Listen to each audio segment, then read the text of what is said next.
Graça e paz, querido. Bem-vindo à última aula da carta de 1 João. Nós vamos deixando esse livro aqui com uma certa saudade. É um livro importante para nós, interessante, que mexe com coisas muito pessoais, muito internas do nosso coração, nos faz avaliar nossa vida cristã. Enfim, realmente é uma pérola bíblica muito importante para as nossas vidas. E eu gostaria de entrar então com você no que eu vou chamar aqui de revisão final. Nessa revisão final, eu resolvi fazer um pouco diferente do que nós fazíamos antes.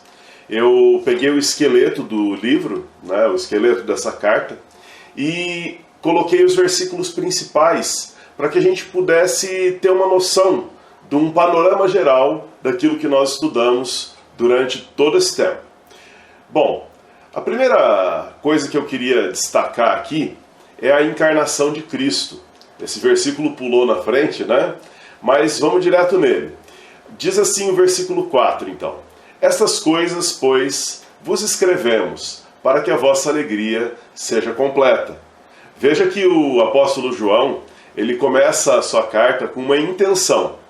Aquilo que ele está falando logo de cara, logo no começo, tem a intenção de alegrar o coração dos irmãos de uma forma completa. O que ele disse no começo? Ele disse o seguinte: ora, o que era desde o princípio, o que temos ouvido, o que temos visto com os nossos próprios olhos, o que contemplamos e as nossas mãos apalparam com respeito ao verbo da vida. João, ele estava falando, olha, esse Jesus que eu vou falar para vocês, meus irmãos, não é um Jesus que eu ouvi falar de outra pessoa. Eu vi, eu toquei, eu estive com ele, eu andei junto com ele. Eu sei quem ele é e ele é o verbo da vida. Então João, ele começa a sua carta falando de Jesus. Essa carta é uma carta cristocêntrica, voltada realmente para o assunto de quem era Jesus, voltado para Jesus enquanto Deus, e faz muita diferença a gente ter firme no nosso coração esses conceitos. Um segundo tópico que ele vai abordar logo em seguida, é a nossa comunhão com Deus. Vamos ver lá, o princípio da comunhão, andar na luz. O texto de 1 João 7 diz assim: se porém nós andamos na luz, como ele está na luz, mantemos comunhão uns com os outros, e o sangue de Jesus, seu Filho, nos purifica de todo o pecado. Então, esse princípio, ele vai permear toda a carta de 1 João. Se você quer andar com Deus, você deve andar na luz. Por que você deve andar na luz? Porque Deus é luz e nele não há treva alguma. A essência de Deus é luz. Ele não vive na escuridão, não vive nas trevas. Também existe a provisão da comunhão, que é a morte de Cristo. Como que nós podemos, então, ser luz, andar na luz, ter comunhão com Deus? O versículo 1 do capítulo 2 diz assim: meus filhinhos, essas coisas vos escrevo para que não pequeis. Se todavia alguém pecar, temos advogado junto ao Pai, Jesus Cristo, o justo. E ele é a propiciação pelos nossos pecados, e não somente pelos nossos próprios, mas ainda pelos do mundo inteiro. Ou seja, quando nós pecamos, nós colocamos trevas na nossa vida. Quando nós pecamos, nós damos um passo para dentro da escuridão. Mas, como Jesus nos perdoa, como Jesus nos limpa, como ele nos purifica, como nós temos esse advogado que intercede por nós junto ao Pai, então nós voltamos a andar na luz. O ser humano por si só é incapaz de viver uma vida na luz, mas em Cristo nós temos provisão para que a comunhão seja completa. Tem também alguns imperativos da comunhão. Obedecer os mandamentos. Vamos lá. O versículo 4 do capítulo 2 diz assim, aquele que diz eu conheço e não guarda os seus mandamentos é mentiroso e nele não está a verdade. A gente tem uma ideia muito errada de que os mandamentos de Deus, que a lei de Deus, ela jaz no passado. Ela foi soterrada com a cruz de Cristo. Ela deixou de existir com a cruz de Cristo. Na verdade, a lei de Deus ainda é algo muito importante. Os mandamentos são algo muito importante. Óbvio que a gente vai perceber que o cristão ele não precisa cumprir os mandamentos da mesma maneira que era no Antigo Testamento, mas ele precisa cumprir. Então, nós precisamos obedecer aos mandamentos. Olha só, aquele, porém, que odeia seu irmão está nas trevas e anda nas trevas e não sabe para onde vai, porque as trevas lhe cegaram os olhos. Aqui eu consigo chegar mais perto para explicar para você essa ideia. A nossa maneira de cumprir os mandamentos é a maneira como Jesus nos ensinou, amando a Deus acima de todas as coisas e amando o nosso próximo como a nós mesmos. Só que se a pessoa odeia o seu irmão, ela não está na luz. E se ela não está na luz, ela não tem comunhão com Deus, porque Deus é luz e nele não há treva alguma. Também existem os impulsos contra a comunhão com Deus, que aqui nós vamos chamar de amor ao mundo. Olha só, não ameis o mundo, nem as coisas que nele há, pois, se alguém amar o mundo, o amor do Pai não está nele. Então, o que pode nos afastar, o que pode nos colocar contra a comunhão que Deus tem para nós? O amor que a gente desenvolve pelo mundo. Lembrando mais uma vez que o mundo não é o nosso planeta azulzinho. O mundo é esse sistema perverso que subjuga o mais fraco, que exalta os prazeres da carne. É esse mundo que é injusto, que é corrupto, que faz jogos com as pessoas, né? Esse mundo que permite a traição, que permite a mentira, que permite uma série de coisas. Então, nós não devemos amar o mundo, nós devemos amar a Deus. O terceiro ponto do nosso estudo vai falar um pouco sobre aqui os falsos mestres. A ideia dos falsos mestres, a história dos falsos mestres, permeia toda a carta de 1 João. É imperceptível se você não estudou, é imperceptível se você não leu com muita atenção, mas agora se torna perceptível. Agora João vai rasgar o verbo e vai falar do que ele está pensando, o que está incomodando ele. E no versículo de número 18, ele vai falar sobre essa apostasia, o esfriamento da fé desses homens que acabaram se convertendo em militantes contra o cristianismo. Olha o que ele fala: filhinhos, já é a última hora, e como ouvistes que vem o anticristo, também agora muitos anticristos têm surgido, pelo que conhecemos que é a última hora. Então, esses anticristos eram pessoas que negavam a natureza humana e divina, ou humana ou divina, de Jesus. Eles não admitiam que Jesus tinha vindo em carne, ou não admitiam que Jesus era Deus. Alguma dessas coisas eles acabavam quebrando, né, essa doutrina. Então, estavam causando problemas muito grandes na igreja. A doutrina gnóstica, como nós falamos nas outras aulas, perdurou por mais de 300 anos, foi até o 3º século, e deu muita dor de cabeça para o cristianismo, chegando a um ponto de quase sufocar a crença cristã. Aqui, nós vemos que o anticristo que João se refere é aquele que nega a Jesus. Olha só o versículo 22. Quem é o mentiroso, senão aquele que nega que Jesus é o Cristo? Este é o anticristo, o que nega o Pai e o Filho. E os homens que estavam infiltrados na igreja cristã estavam fazendo isso com muita habilidade. Eram pessoas que buscavam novidades espirituais. Isso nos dias de hoje nós sabemos que é bem comum também, né? Mas naquela época já existiam pessoas que queriam coisas novas, que estivessem fora da Torá, fora dos livros sagrados, fora do ensino dos apóstolos. Agora aqui o que o apóstolo João fala para os seus discípulos é: permaneça em vós o que ouvistes desde o princípio. Então, não existe novidade no mercado da fé. Quando você estiver andando no mercado da fé, nas prateleiras, você não vai encontrar coisa nova. Na verdade, você vai encontrar coisa boa, vai encontrar coisas saudáveis para a sua alma. O quarto ponto aqui que nós vemos é a vida futura, que é motivada pela santidade. Olha só, o versículo 3, que seria o versículo chave aqui, diz assim: e a si mesmo se purifica todo o que nele tem essa esperança, assim como ele é puro. Uma das coisas importantes de nós aguardarmos a vida futura, a vinda de Jesus, o momento em que os nossos corpos serão levados, glorificados, o momento em que a igreja vai encontrar com Jesus, é que nós nos preparamos para isso. Quando a pessoa não tem essa expectativa, quando ela não tem essa esperança, a chance dela desleixar é muito grande.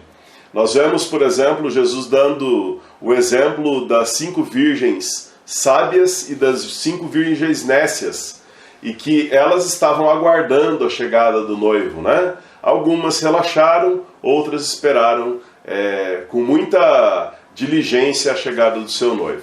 Então, a esperança ela acaba produzindo esse tipo de santidade. Vamos ver os passos para a santificação aqui. Eu coloquei alguns versículos, vou apresentar todos para vocês de uma vez, porque os passos são mais importantes aqui para a nossa compreensão. Permanecer em Jesus. Jesus falou, né, sobre permanecer nele em João capítulo 15, quando ele fala que ele é a videira. Nós temos que permanecer em Jesus. Depois nós temos que praticar a justiça. Depois tem que permanecer em nós a divina semente, né, do Evangelho, o Espírito Santo em nós. Nós temos que ter dentro de nós essa divina semente. E por fim, amar o irmão. Esses passos são passos muito importantes para a santificação do ponto de vista aqui de João.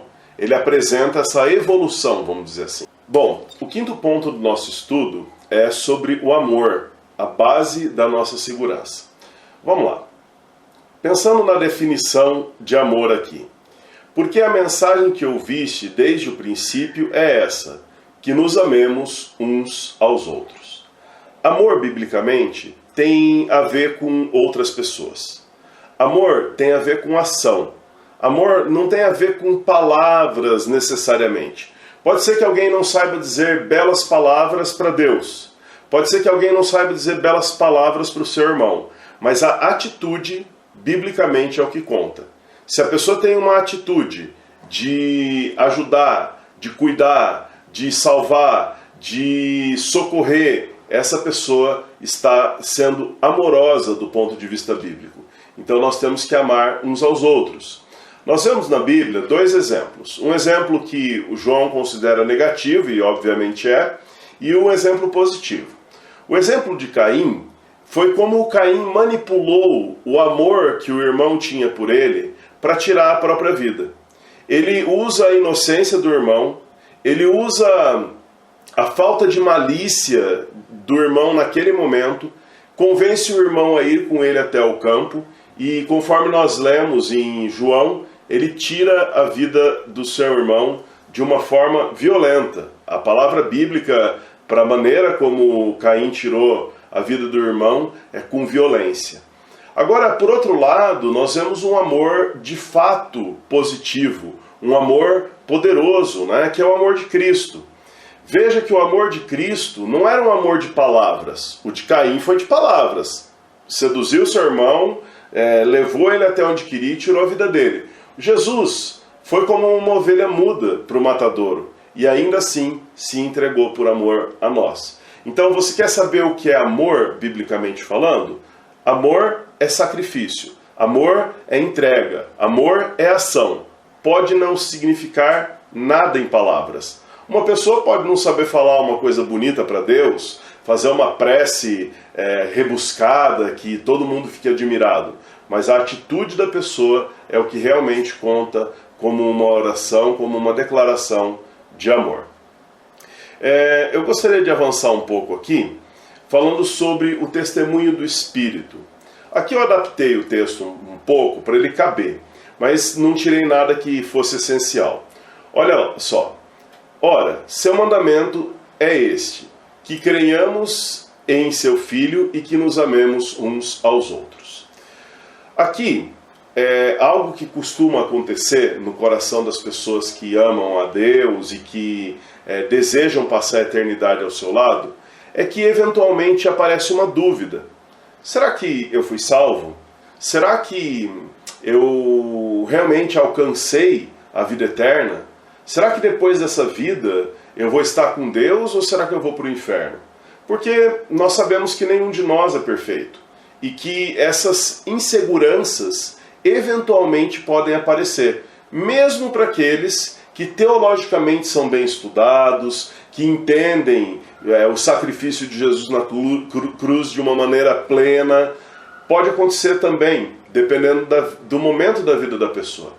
Agora, o texto aqui fala que se o nosso coração nos condenar, se nós formos acusados pelo nosso próprio coração, Deus ele vai nos dar a convicção que nós estamos seguros no dia do juízo. Sabe por quê? Porque nós amamos uns aos outros. O cristão que não ama, ele tem um problema sério, porque a sua fé é vã. Porque a sua fé acaba que não dando lastro para aquilo que ele acredita, né? Então, quando você consegue amar o seu irmão, é uma das bases de segurança que você tem, que você é salvo, porque você está amando no amor de Cristo. Perceba que eu não estou dizendo aqui que amar o irmão é o meio da salvação, mas amar o irmão é uma consequência de você ter sido salvo. Falando ainda sobre os falsos mestres, a gente vai falar sobre discernimento. Olha só como fazer um teste para saber se a doutrina é realmente cristã ou não. Nisso reconheceis o Espírito de Deus.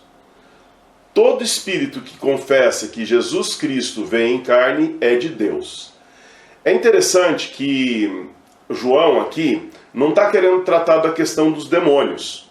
Às vezes quando a gente vê que um espírito é de Deus, um espírito não é de Deus, a gente pensa diretamente nos demônios. Mas, nesse caso, o que João está falando é de ensinamento.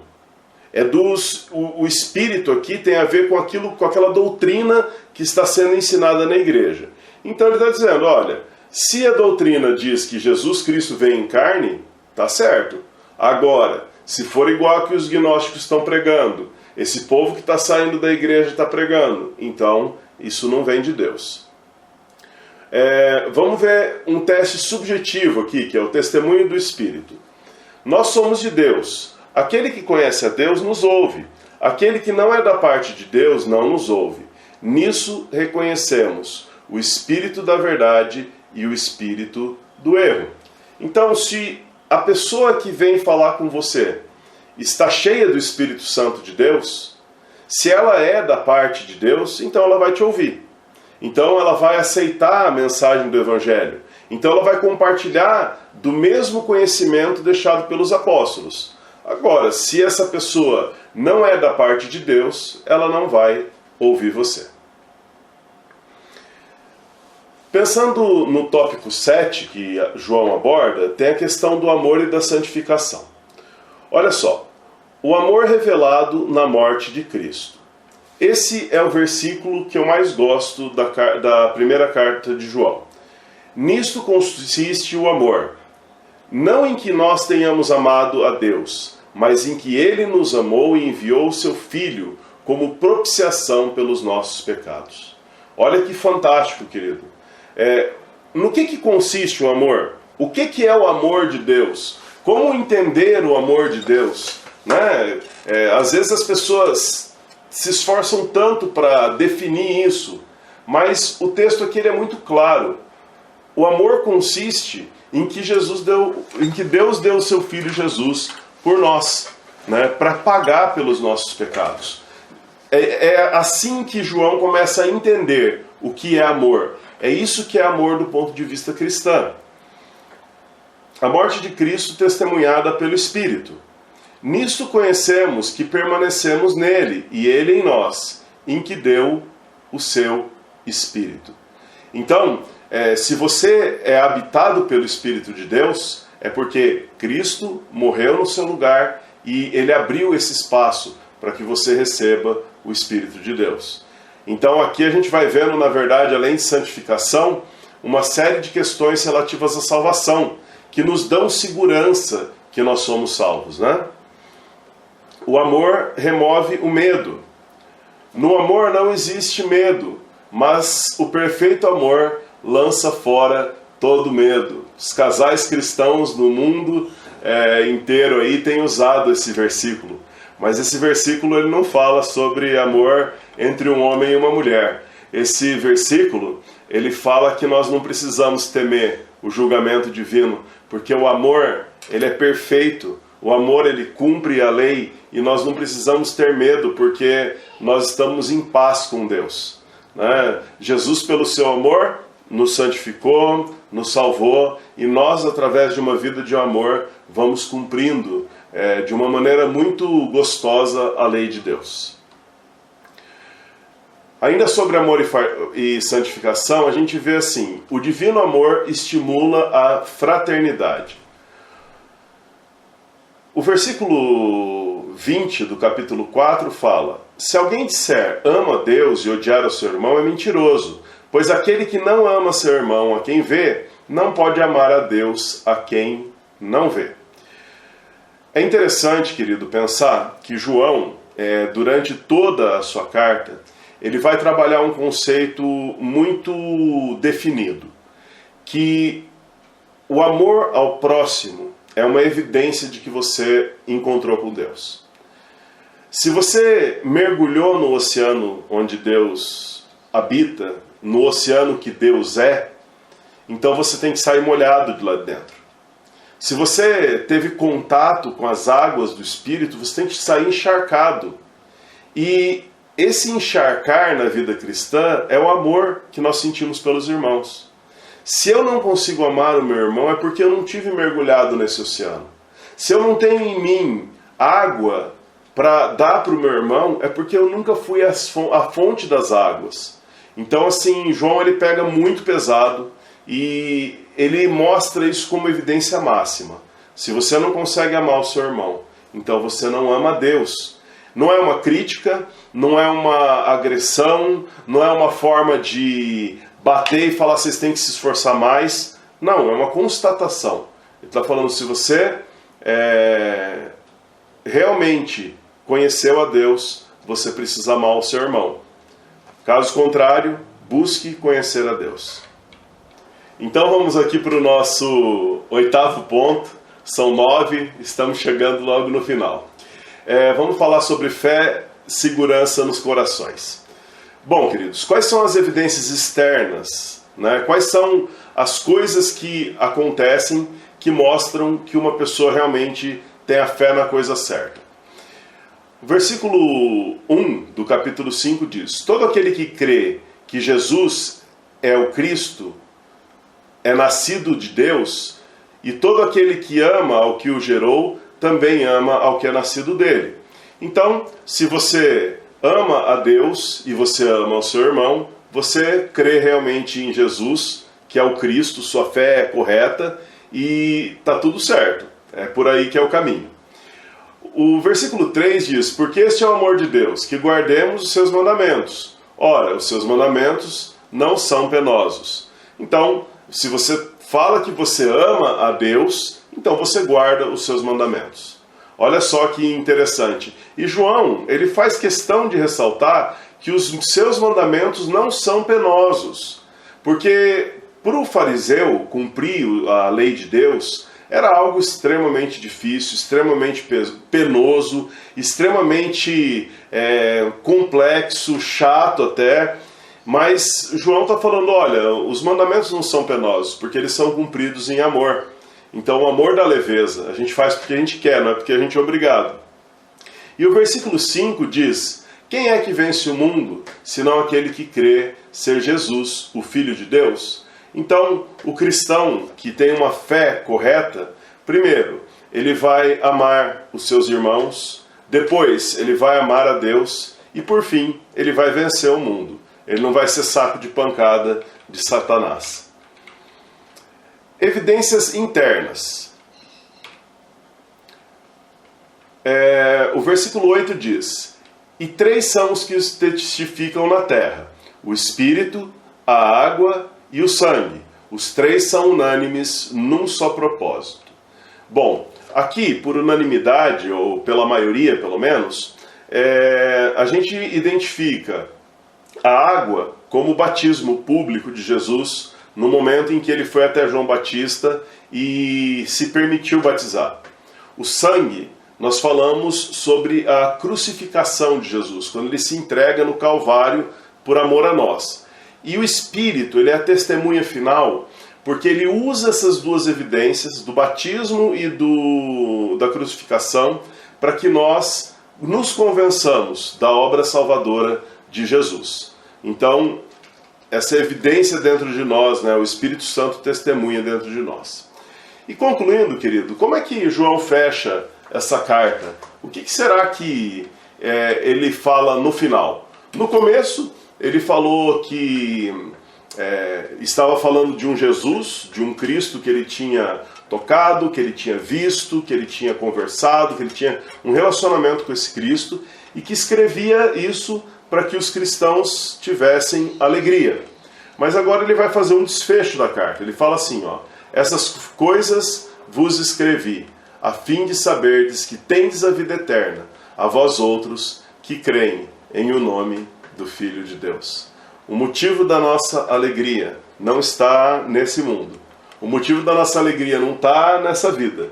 O motivo da nossa alegria está no nosso Senhor Jesus, que nos salvou e nos providenciou vida eterna, de uma forma gratuita, de uma forma ilimitada e sem considerar quem nós somos enquanto no que diz respeito às nossas capacidades. Querido, muito obrigado por ter participado desse curso. Espero que Deus te abençoe muito. Em breve aí nós já vamos anunciar a nova sala com um novo material para a gente estudar. Semana que vem com certeza tem mais, mas já não vai mais ser em 1 João, tá bom? Parabéns a você que conseguiu assistir todas as aulas. Que Deus honre você, te abençoe grandemente e que você possa crescer de uma maneira bem legal na presença dele. Tchau, tchau.